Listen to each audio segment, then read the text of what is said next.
Good, good. Great. Thanks. Yeah, that's great. I feel so diminished. I have no blog. I'm going to start writing immediately. First off, we were originally going to have my esteemed colleague, Abe Murray, was going to come along, who is the product engineer for Google Books. And you know, it's rare that we get the engineers out of their cubicles in front of publishers, and he and I have done this a few times, and it's quite interesting to kind of do a business and engineering back and forth ham and egg session. So I guess I'm going to have to try to inject or channel Abe whenever possible, but keep in mind that, you know, he's not here, so you can't ask any questions about quantum mechanics. You can't ask any questions about calculus, because I can't field those. What I thought I would do,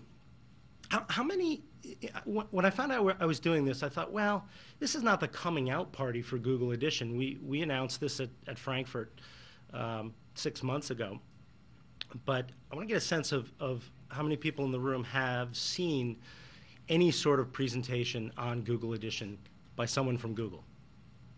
Okay, so there's quite a few people that are really coming to it fresh, so that's good.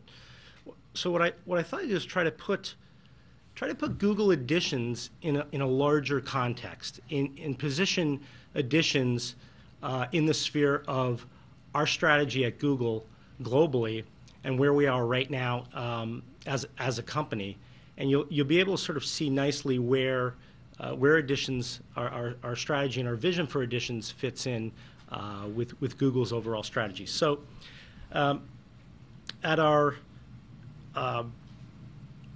stockholders meeting a while back, Eric Schmidt, our CEO, said, you know, we're now seeing a massive transition to web-based cloud computing at a consumer and enterprise level. We're really on the cusp of a world where everyone can create, can share, can collaborate, and find their content in the cloud at any time.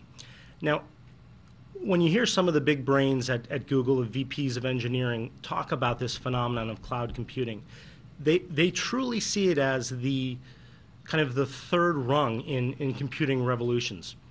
So we had the first revolution was from mainframes, and I'm actually old enough to remember punch cards in my high school computing class, and then we quickly moved to PCs. So that was really the first revolution, where we had the ability for the individual operator, if you will, to be able to control a desktop, to control a computing power, to customize that desktop in any way they saw fit. We then saw, roughly 10 years later, connectivity come into play, and the web. So for the first time, we had a situation where we could, in essence, broadcast from the website, to the many computers out there in the world, and that was a huge revolution that obviously Google leveraged quite well historically as a company. But now we're entering into a third phase, and in the third phase, which is cloud computing, we see an instance where not only does the individual have computing power on the desktop, but that computing power is often remote. So a combination now of content hosted on the web, but also applications and computing power also being run and hosted on the web, creates enormous economies of scale. So the ability for Salesforce to be able to run contact management systems for literally hundreds of thousands of people around the world at pennies per user. Compare that with actually running off-the-shelf software locally for any organization, and it's minuscule. Add the collaborative opportunities of computing in the cloud, and you really start to think about how we're dealing with a revolution. The ability for anyone using Google Docs to collaborate on a document, an academic document or an engineering document from anywhere around the world at the same time, in real time. It's hugely powerful. The recent Pew study, which was actually 2008, I think is the last time they polled this, found that about 49% of all web users today engage in sharing and collaboration on the web. So they use web albums, they share documents on the web, et cetera. And a far higher number than that engage in some type of social media. So today, how many people in this room have a Facebook or a Twitter account or a LinkedIn account? Yeah, everybody. So that is, in its essence, cloud computing. So web-based email, like Gmail, is cloud computing. And I want to differentiate cloud computing from a sort of a sync of the cloud. If you were to manage your content locally, but ping a server somewhere from time to time to update that, say, with the Apple Store, for instance, which is a great example of that. That's actually not cloud computing because you're not managing your content. You're taking on the cost and possibly even the pain of managing that content locally. And when you change computers, you have to manage your content on the next computer, excuse me. So that's not cloud computing. But there are enormous economies of scale when you do put that power onto the web, and that's actually something that we're leveraging today in all our products. So if you look at the Google Android platform for mobile, that was solely intended to create an open platform for developers to write applications that could persist and exist over the web and be accessed via mobile devices in a non-closed garden environment. If you look at Google Chrome, that was created to create a faster browser experience.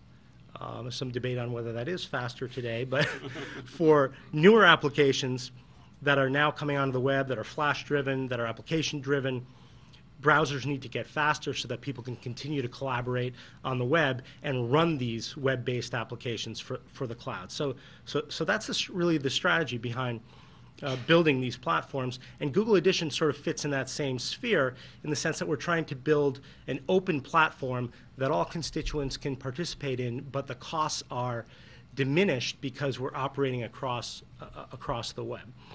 And people are often confused as to why we're building these platforms. And there's a really pretty simple answer to it. If you go to, I won't name any countries, but there are countries where Google has a pretty diminished market share. We don't have widespread adoption of Google search. And they're often underdeveloped countries. And those countries have often invested in the last 5 years in pretty substantially in infrastructure. So, building broadband support, building the pipes. And what we found was internet usage didn't go up. And it was strange that it didn't go up, but the reason for that is simple. There's no local content for those markets. There's a faster pipe, but there's no content. There's no applications that have been built for those specific markets. So if we can build an easy, open platform for developers to build onto, we know that users will run to that content as quickly as they can, and we're really all about our user base. So that's really where the strategy comes from. It's a pretty simple strategy. So we're pretty much living in the cloud today in all kinds of ways, as we just talked about, social networking sites and web-based Gmail, et cetera. But what we're really interested in is not any specific vertical market, whether it's books or whether it's mobile, but we're interested in broadening accessibility to the web, accessibility to search throughout the world. So when you think about what our market is at Google and what your potential market could be, it's not the number of people that have bought Kindles. It's not the number of people who have purchased iPads. It's the 1.8 billion and growing user base for the internet worldwide. And to the extent that we can grow that, it's going to help content creators enormously, and it's going to help us as well. So this always wows me every time I hear it, and I continue to hear it from engineers every day. Every day, more than 1 billion searches for information occur on Google, and about 20% of the queries that we see, we haven't seen in the last 90 days. And a small fraction of those we've never seen. and that's including those that we back out misspellings, et cetera, and we back out jargon.